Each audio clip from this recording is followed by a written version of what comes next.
لوگوں کا ڈر انسان کو بزدل بنا دیتا ہے، وہ ظلم کے خلاف نہیں آواز اٹھا سکتا، وہ حق سچ چھپانے لگتا ہے۔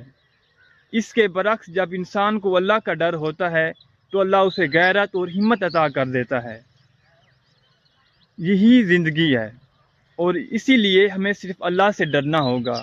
جب ہم اللہ سے ڈریں گے تو اپنی تمام تر صلاحیتوں کو بروکار لا پائیں گے، کو استعمال کر پائیں گے۔ لیکن جب ہمارے دل میں یا ذہن میں لوگوں کا ڈر ہوگا یا لوگ کیا کہیں گے ایسے جملے آئیں گے تو ہم کبھی بھی حق سچ پر بات نہیں کر پائیں گے، ہم کمپرومائز کر جائیں گے۔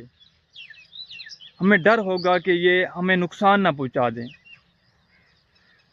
ہمارا یقین ہے کہ اللہ ہی اس تمام کائنات کا مالک ہے۔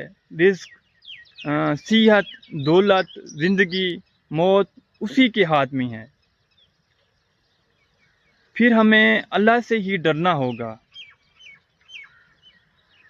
جب ہر چیز کا مالک ہی اللہ ہے تو ہمیں اس سے ہی ڈرنا ہوگا، اس سے ہی مانگنا ہوگا۔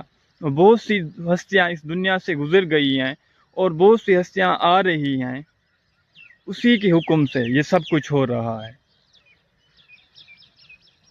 آپ بھی خوش رہیں اور خوشیاں بانٹتے رہیں۔ والسلام۔